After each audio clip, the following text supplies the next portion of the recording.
जय श्री राम। यहाँ तक की रामायण कथा मैं कह चुकी हूँ। आगे की कथा इस प्रकार है। वशिष्ठ भरत संवाद। श्री राम जी को लाने के लिए चित्रकूट जाने की तैयारी। हे तात, हृदय में धीरज धरो और आज जिस कार्य के करने का अवसर है उसे करो। गुरु जी के वचन सुनकर भरत जी उठे और उन्होंने सब तैयारी करने के लिए कहा। वेदों में बताई हुई विधि से राजा की देह को स्नान कराया गया और परम विचित्र विमान बनाया गया।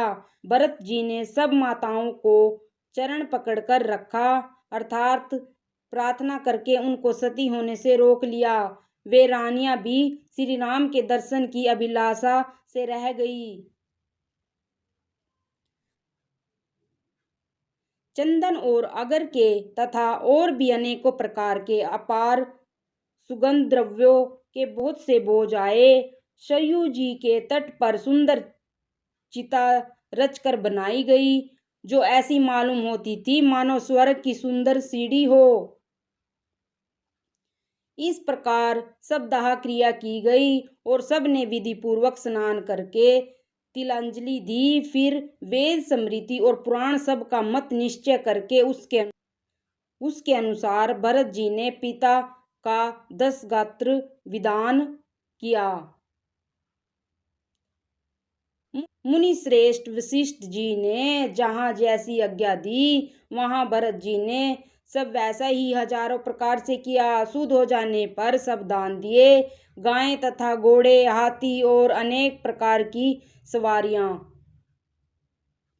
सिंहासन, गहने, कपड़े, अन्न, पृथ्वी, धन और मकान भरत जी ने दिए।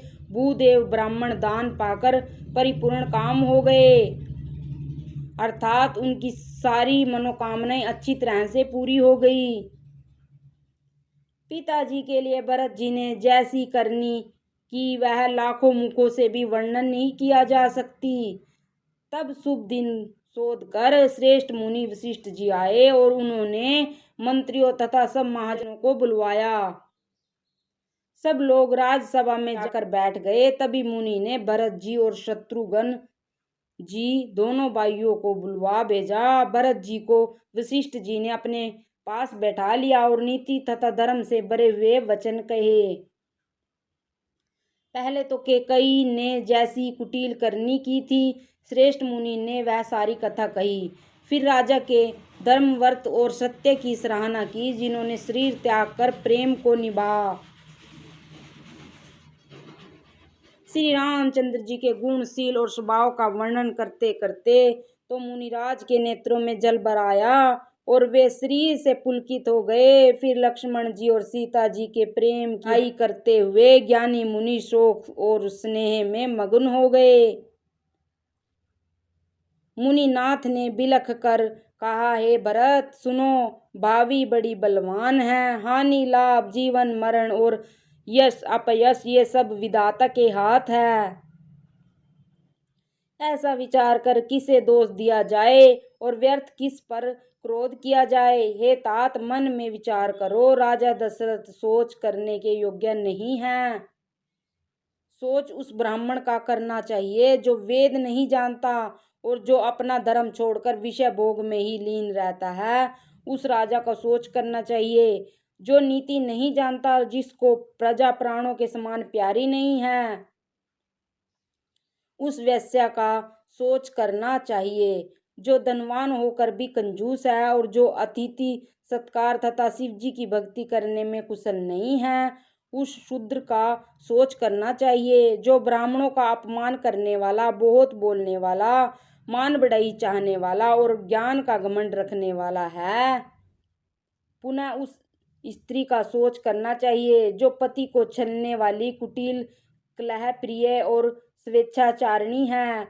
उस ब्रह्मचारी का सोच करना चाहिए जो अपने ब्रह्मचार्य व्रत को छोड़ देता है और गुरु की आज्ञा के अनुसार नहीं चलता।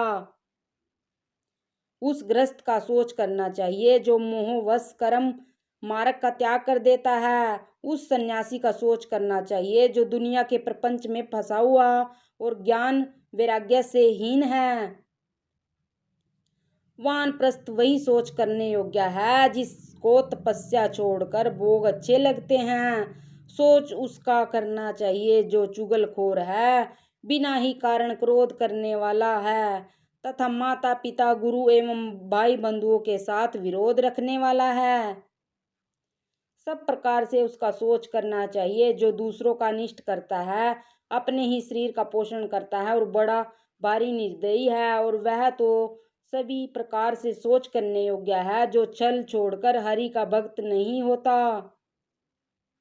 कौशल राज दशरथ जी सोच करने योग्य नहीं है, जिनका प्रभाव 14 लोकों में प्रकट है। हे भरत, तुम्हारे पिता जैसा राजा तो न हुआ, न है और न अब होने का ही है।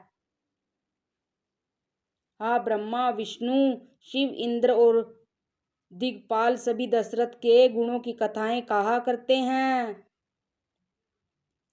हे तात, कहो उनकी बड़ाई कोई किस प्रकार करेगा, जिनके श्री राम लक्ष्मण तुम और शत्रुघ्न श्री के पवित्र पुत्र हैं। राजा सब प्रकार से बड़भागी थे, उनके लिए विषाद करना व्यर्थ है। यह सुन और समझकर सोच त्याग दो और राजा की आज्ञा सिर चढ़ाकर तदनुसार करो।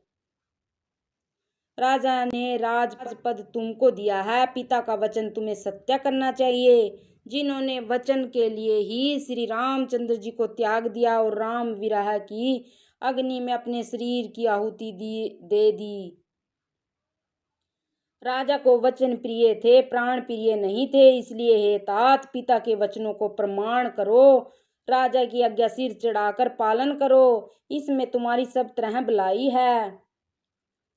परशुराम जी ने पिता की आज्ञा रखी और माता को मार डाला। सब लोग इस बात के साक्षी हैं। राजा ययाति के पुत्र ने पिता को अपनी जवानी दे दी। पिता की आज्ञा पालन करने से उन्हें पाप और अपयश नहीं हुआ। जो अनुचित और उचित का विचार छोड़कर पिता के वचनों का पालन करते हैं, वे सुख और सुयश के पात्र होकर अंत में इंद्रपुरी में निवास करते हैं। राजा का वचन असत्य करो, शोक त्याग दो और प्रजा का पालन करो। ऐसा करने से स्वर्ग में राजा संतोष पावेंगे और तुमको पुण्य तथा सुंदर यश मिलेगा, दोष नहीं लगेगा।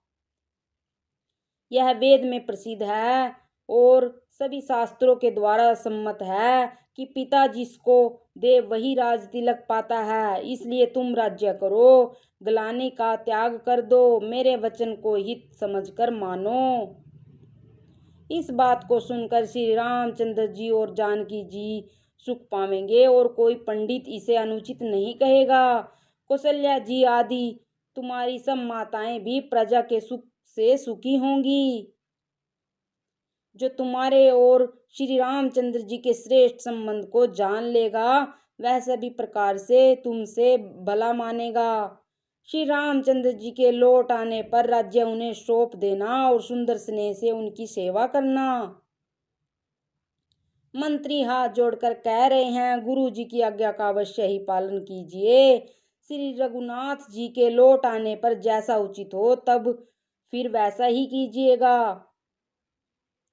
कौशल्या जी भी धीरज धरकर कह रही है, हे पुत्र, गुरु जी की आज्ञा पथ्य रूप है, उसका आदर करना चाहिए और हित मानकर उसका पालन करना चाहिए। काल की गति को जानकर विषाद का त्याग कर देना चाहिए।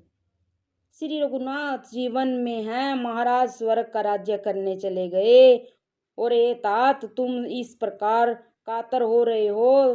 हे पुत्र, कुटुंब, प्रजा, मंत्री और सब माताओं के सब के एक तुम ही सहारे हो। विधाता को प्रतिकूल और काल को कठोर देखकर धीरज धरो। माता तुम्हारी बलिहारी जाती है। गुरु की आज्ञा को सिर न चढ़ाकर उसी के अनुसार कार्य करो और प्रजा का पालन कर कुटुंबियों का दुख हरो। भरत जी ने गुरु के वचनों और मंत्रियों के अभिनंदन को सुना, जो उनके हृदय के लिए मानो चंदन के समान थे। फिर उन्होंने शील, स्नेह और सरलता के रस से सनी हुई माता कौशल्या की कोमल वाणी सुनी। सरलता के रस में सनी हुई माता की वाणी सुनकर भरत जी व्याकुल हो गए। उनके नेत्र कमल जल बहाकर हृदय के विरह रूपी नवीन अंकुर को सींचने लगे। नेत्रों के आंसुओं ने उनके वियोग दुख को बहुत ही बढ़ाकर उन्हें अत्यंत व्याकुल कर दिया। उनकी वह दशा देखकर उस समय सबको अपने शरीर की सुध भूल गई। तुलसीदास जी कहते हैं, स्वाभाविक प्रेम की सीमा श्री भरत जी की सब लोग आदरपूर्वक सराहना करने लगे।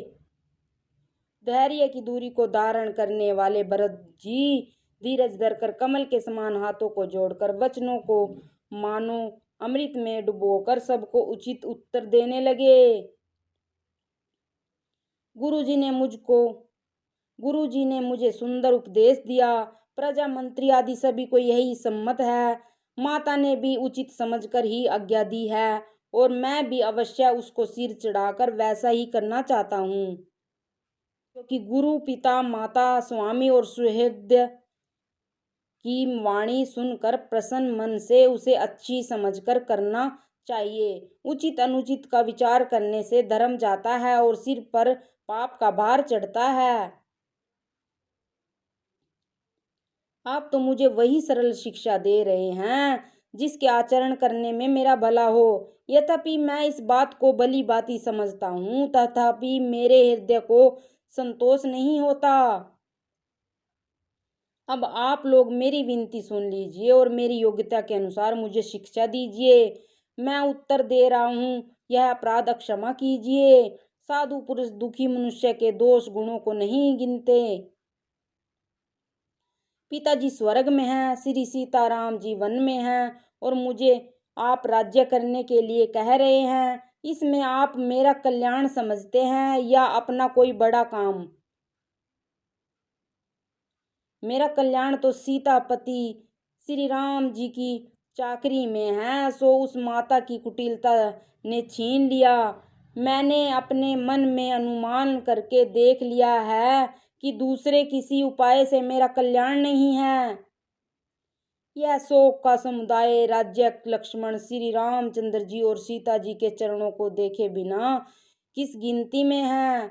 जैसे कपड़ों के बिना गहनों का बोझ व्यर्थ है, वैराग्य के बिना ब्रह्म विचार व्यर्थ है, रोगी शरीर के लिए नाना प्रकार के भोग व्यर्थ हैं, श्री हरि की भक्ति के बिना जप और योग व्यर्थ है, जीव के बिना सुंदर देह व्यर्थ है, वैसे ही श्री रघुनाथ जी के बिना मेरा सब कुछ व्यर्थ है।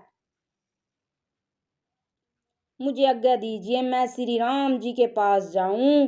एक ही आंख मेरा हित इसी में है और मुझे राजा बनाकर आप अपना भला चाहते हैं, यह भी आपका स्नेह की जड़ता के वश होकर ही कह रहे हैं। कैकेयी के पुत्र, कुटिल बुद्धि, राम विमुख और निर्लज मुझसे अधम के राज्य से आप मोह के वश होकर ही सुख चाहते हैं। मैं सत्य कहता हूँ, आप सब सुनकर विश्वास करें। धर्मशील को ही राजा होना चाहिए। आप मुझे हट करके ज्यों ही राज्य देंगे त्यों ही पृथ्वी पाताल में धंस जाएगी। मेरे समान पापों का घर कौन होगा, जिसके कारण सीता जी और श्री राम जी का वनवास हुआ। राजा ने श्री राम जी को वन दिया और उनके बिछुड़ते ही स्वयं स्वर्ग को गमन किया, और मैं दुष्ट जो अनर्थों का कारण हूँ, होश हवास में बैठा सब बातें सुन रहा हूँ। श्री रघुनाथ जी से रहित घर को देखकर और जगत का उपहास सह कर भी यह प्राण बने हुए हैं। श्री राम रूपी पवित्र विषय रस में आसक्त नहीं है। ये लालची भूमि और भोगों के ही भूखे हैं। मैं अपने हृदय की कठोरता कहाँ तक कहूँ, जिसने वज्र का भी तिरस्कार करके बढ़ाई पाई। कारण से कार्य कठिन होता ही है, इसमें मेरा दोष नहीं। हड्डी से वज्र और पत्थर से लोहा भयानक और कठोर होता है। कैकेयी से उत्पन्न देह में प्रेम करने वाले ये पामर प्राण भरपेट अभागे हैं। जब प्रिय के वियोग में ही मुझे प्राण प्रिय लग रहे हैं, तब अभी आगे मैं और भी बहुत कुछ देख सुनूंगा। लक्ष्मण श्री राम जी और सीता जी को तो वन दिया, स्वर्ग भेजकर पति का कल्याण किया, स्वयं विधवापन और अपयश लिया, प्रजा को शोक और संताप दिया और मुझे सुख, सुंदर यश और उत्तम राज्य दिया। कि कई ने सभी का काम बना दिया। इससे अच्छा अब मेरे लिए और क्या होगा। उस पर भी आप लोग मुझे राज तिलक देने को कहते हैं। कि कई के पेट से जगत में जन्म लेकर यह मेरे लिए कुछ भी अनुचित नहीं है। मेरे सब बात तो विधाता ने ही बना दी है, उसमें प्रजा और पंच क्यों सहायता कर रहे हैं। जिसे कुग्रह लगे हों, फिर जो वायु रोग से पीड़ित हो और उसी को फिर बिच्छू डंक मार दे, उसको यदि मदिरा पिलाई जाए तो कहिए यह कैसा इलाज है। कई के लड़के के लिए संसार में जो कुछ योग्य था, चतुर्विधाता ने मुझे वही दिया। पर दशरथ जी का पुत्र और राम जी का छोटा भाई होने की बड़ाई मुझे विधाता ने व्यर्थ ही दी। आप सब लोग भी मुझे टीका कटाने के लिए कह रहे हैं। राजा की आज्ञा सभी के लिए अच्छी है। मैं किस किस प्रकार से उत्तर दूं। जिसकी जैसी रुचि हो आप लोग सुखपूर्वक वही कहिए। मेरी कुमाता के कई समेत मुझे छोड़कर कहिए, और कौन कहेगा कि यह काम अच्छा किया गया। जड़ चेतन जगत में मेरे सिवा और कौन है जिसको श्री सीताराम जी प्राणों के समान प्यारे न हो। जो परम हानि है उसी में सबका बड़ा लाभ दिख रहा है। मेरा बुरा दिन है कि दोष नहीं। आप सब को जो कुछ कहते हो सो सब उचित ही है, क्योंकि आप लोग संयमशील और प्रेम के वश हैं। रामचंद्र जी की माता बहुत ही सरल हृदय है और मुझ पर उनका विशेष प्रेम है, इसलिए मेरी दीनता देखकर वे स्वाभाविक स्नेहवश ही ऐसा कह रही हैं। गुरु जी ज्ञान के समुद्र हैं, इस बात को सारा जगत जानता है। जिसके लिए विश्व हथेली पर रखे हुए बेर के समान है, वह भी मेरे लिए राज तिलक का साज सज रहे हैं। सत्य है, विधाता के विपरीत होने पर सब कोई विपरीत हो जाते हैं। श्री रामचंद्र जी और सीता जी को छोड़कर जगत में कोई यह नहीं कहेगा कि इस अनर्थ में मेरी सम्मति नहीं है। मैं उसे सुखपूर्वक सुनूंगा और सहूंगा, क्योंकि जहाँ पानी होता है वहाँ अंत में कीचड़ ही होता है। मुझे इसका डर नहीं है कि जगत मुझे बुरा कहेगा, और न मुझे परलोक का ही सोच है। मेरे हृदय में तो बस एक ही दुस्साह दावानल दंदक रहा है कि मेरे कारण श्री सीताराम जी दुखी हुए। जीवन का उत्तम लाभ तो लक्ष्मण ने पाया, जिन्होंने सब कुछ तज कर भी श्री राम जी के चरणों में मन लगाया। मेरा जन्म तो श्री राम जी के वनवास के लिए ही हुआ था। मैं अभागा झूठ मूठ का क्या पछताता हूँ। सबको सिर झुकाकर मैं अपनी दारुण दीनता कहता हूँ। श्री रघुनाथ जी के चरणों के दर्शन किए बिना मेरे जी का जलन न जाएगी। मुझे दूसरा कोई उपाय नहीं सूझता। श्री राम जी के बिना मेरे हृदय की बात कौन जान सकता है। मन में एक ही आंक यही है कि प्रातःकाल श्री राम जी के पास चल दूंगा। यद्यपि मैं बुरा हूँ और अपराधी हूँ और मेरे ही कारण यह सब उपद्रव हुआ, तथापि श्री राम जी मुझे शरण में सम्मुख आया हुआ देखकर सब अपराध क्षमा करेंगे, मुझ पर विशेष कृपा करेंगे। श्री रघुनाथ जी शील, संकोच, अत्यंत सरल स्वभाव, कृपा और स्नेह के घर हैं। श्री राम जी ने कभी शत्रु का भी अनिष्ट नहीं किया। मैं यद्यपि टेढ़ा हूँ, पर हूँ तो उनका बच्चा और गुलाम ही। आप पंच लोग भी इसी में मेरा कल्याण मानकर सुंदर वाणी से आज्ञा और आशीर्वाद दीजिए। जिसमें मेरी विनती सुनकर और मुझे अपना दास जानकर श्री रामचंद्र जी राजधानी को लौट आवें। यद्यपि मेरा जन्म कुमाता से हुआ है और मैं दुष्ट तथा सदा दोष युक्त भी हूँ, तो भी मुझे श्री राम जी का भरोसा है कि वे मुझे अपना जानकर त्यागेंगे नहीं। भरत जी के वचन सबको प्यारे लगे, मानो वे श्री राम जी के प्रेम रूपी अमृत में पगे हुए थे। श्री राम योग रूपी भीषण विष से सब लोग जले हुए थे। वे मानो बीज सहित मंत्र को सुनते ही जाग उठे। माता, मंत्री, गुरु, नगर के स्त्री पुरुष सभी स्नेह के कारण बहुत ही व्याकुल हो गए। सब भरत जी की सराह सराह कर कहते हैं कि आप श्री राम प्रेम की साक्षात मूर्ति ही हैं। हे तात भरत, आप ऐसा क्यों न कहें। श्री राम जी को आप प्राणों के समान प्यारे हैं। जो नीच अपनी मूर्खता से आपकी माता के कई की कुटिलता को लेकर आप पर संदेह करेगा, वह दुष्ट करोड़ों पुरखों सहित 100 कल्पों का नरक के घर में निवास करेगा।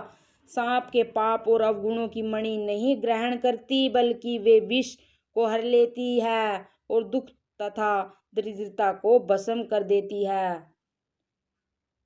हे भरत जी, वन को अवश्य चलिए जहाँ श्री राम जी हैं। आपने बहुत अच्छी सलाह विचारी। शोक समुद्र में डूबते हुए सब लोगों को आपने सहारा दे दिया। सबके मन में कम आनंद नहीं हुआ, अर्थात बहुत ही आनंद हुआ। मानो मेघों की गर्जना सुनकर चातक और मोर आनंदित हो रहे हों। दूसरे दिन प्रातः काल चलने का सुंदर निर्णय देखकर भरत जी सभी को प्राण प्रिय हो गए। मुनि वशिष्ठ की वंदना करके और भरत जी को सिर नवाकर सब लोग विदा लेकर अपने अपने घर को चले। जगत में भरत जी का जीवन धन्य है कहते हुए वे उनके शील और स्नेह की सराहना करते जाते हैं।